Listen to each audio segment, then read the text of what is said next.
Hello, hello, hello. It's been a long time since I've done a video entry for my blog. It's not that I haven't thought about it in the last few months, but I think many things were pushing me not to do it. One of them being, I think I realized this recently that it's such a powerful symbol for me of being sick. To sit on the couch and to make the video and to kind of collect my energy, sit and do a 5 or 10 minute video. It's a bit of a painful memory because I only ever did videos like that when I got very sick and continue to be very sick.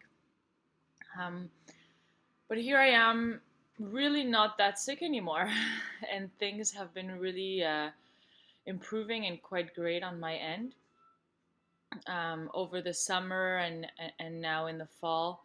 I've continued to improve in terms of my health. A lot of symptoms are going away. Some of them are still sticking around. They're difficult. I was hoping that by the summer I would be feeling fantastic. By the end of the summer, I would feel fantastic. I feel pretty great, but fantastic maybe not. I think I would say that I'm about 95% recovered now.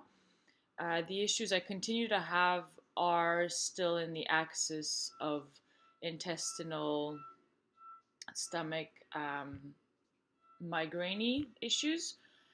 So I would say maybe like IBS and migraines are like a remaining issue for me. So not Lyme disease. So it's definitely much better. I don't have, 100 and some symptoms. I have maybe, under 10. So it's pretty great in that sense. Um, in the last few months, I've gotten involved in a few Lyme related projects. And that in itself was proved to be a bit tricky because given all that I've been through and all that I've lived, to stay connected to the Lyme community and to constantly be surrounded with it has its difficulties, especially if I'm a bit too sympathetic versus empathetic, and I kind of for a while there, all of the community's pain and individual people's pain that I was speaking to felt like my pain, and I had to really work hard at separating myself from that. I think I did pretty well, and I'm definitely staying involved in the community. It's kind of my life work at this point, and it's important for me to do so. And I also want to be able to do so without it costing me health or undue stress. So I've had to learn to be as kind of on a mission as possible, not get stopped by certain feelings or certain difficulties, and realize that I needed to surpass certain emotions that I had in order to be a better advocate, let's say, for Lyme disease. So I've done pretty good with that. In fact, I've spent the last many months dealing a lot with my mental health, with the help of my therapist, and also just that's been my focus. I spent, as I've probably mentioned before, I've spent essentially all of my adult life sick, not incapacitated sick to the degree that I had been in the last, let's say, 2, 3 years, but I was sick. I did try to live a life in my 20s, but everything was painted kind of over with illness. It's not something most people necessarily saw, but let's say me and Jan, so my husband, like we know that every trip we took, I was sick. Every hike we did, I was sick. Like I pushed and I pushed and I did always the best that I could, but I was sick. So all of a sudden, with this newfound healing that came from the bioresonance and from all the other elements of my healing and therapies throughout the years, I won't just say bioresonance, but let's say I did hypnosis 5 years ago, and for that, because of that, I sleep very well. And I've been building up this kind of in order to get to health, I've been building up for many, many, many years, despite not always knowing what's the matter with me. But things unblocked when I started doing the bioresonance, and I knew about the Lyme disease, and all of a sudden I have this kind of new life. I wake up, I'm 33 years old, and for the first time of my life, I'm not entirely plagued with illness. first time in my adult life. And I have answers and I have hope, and I know that whatever is left in terms of my symptoms, it's still something that I can work on and get better. And I have no doubt that, I'm well on my way to perfect health. Um, but it's been tough mentally because there's this great element of like, who am I without illness, right? I was told for many, many, many years that my illness was in my head, and part of me internalized that, as frustrating as it was, and as irresponsible and criminal that I think these kinds of diagnoses that I was given were.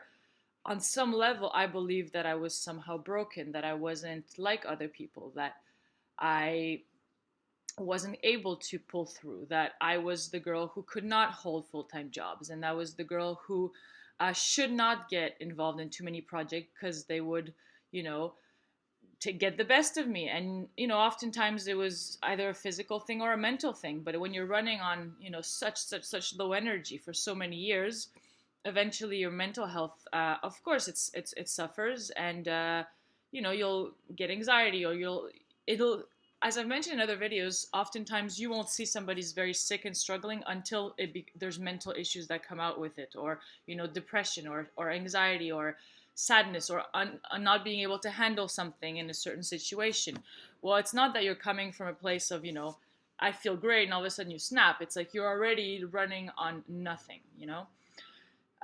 So I've had to, it's been a really kind of introspective time for me to wonder, who am I without the illness? What lessons have I learned about myself in my adult life that were misguided because they were a direct result of being sick? It wasn't me, it was being sick.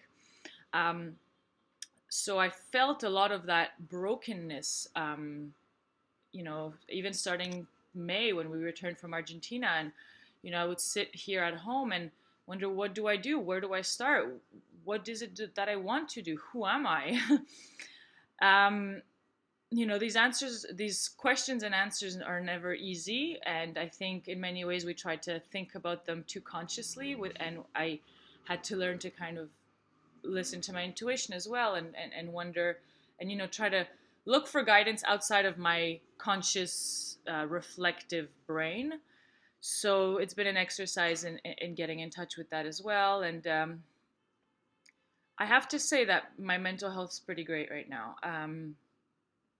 I think I've been able to kind of rebuild myself in many ways. It's not, nothing's ever perfect, but I kind of know a lot better where I stand, where I'm going with this life that I've been given. And I feel a certain sense of purpose, and I'm very excited for a lot of the projects that I'm working towards. They're all Lyme related, as I mentioned. I'm the vice president and spokesperson of the Association Québécoise de Maladie de Lyme, so the Quebec Lyme Association. I'm in contact with the Canadian Lyme Association, and I'm also working towards other projects that are more hush-hush for now, but that are very exciting, and I feel like I'm in a place where I can handle them, although, to be honest, everything has its difficulties, and with every new idea, with every new development, there are challenges. Walking out of illness is extremely difficult, and it tests you on so many levels to be sick, and it also gives you this invincibility in a sense, where now, I can tap into how invincible I felt exactly a year ago, where I was at some of my worst, and now I actually have the physical ability to do it. I don't have problems with energy anymore. I can last a whole day, an evening, and by the next day, I'm not paying. This is something that people with Lyme disease will be able to understand. I'm no longer paying. It's been a few months, but I don't pay for whatever I do today. I'm not going to pay for it tomorrow. I mean, unless I get like super drunk or something, but that's regular people style thing, especially when you're 30 some. But like, I just mean that I'm not on a reduced energy schedule anymore.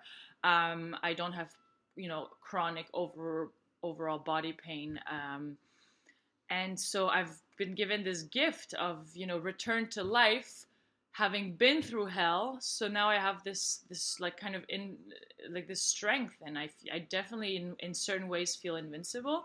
My body still needs some convincing sometimes. It tends to kind of play with anxiety and things like that because I'm scared, because the last 15 years everything that I've undertook usually ended up not going exactly how I wanted, or I ended up kind of not being a success because I was sick and because, I couldn't go, or I couldn't finish, or I couldn't this. It was exhausting. And so there's so much for me to learn and to rebuild. But I'm well on my way to doing that. And hopefully I'll be making a few more updates on the blog like this and a bit more often. In the meantime, I use Instagram a lot, which if you're on my website, you'll see at the bottom, there's my Instagram feed. And I've been posting a few videos there of myself running a bit, of myself doing some yoga, and things that are really important to me, and I think are important to underline, because yes, there is healing after total Lyme incapacitation. So that's all for now. Take good care, and I'll speak with you soon.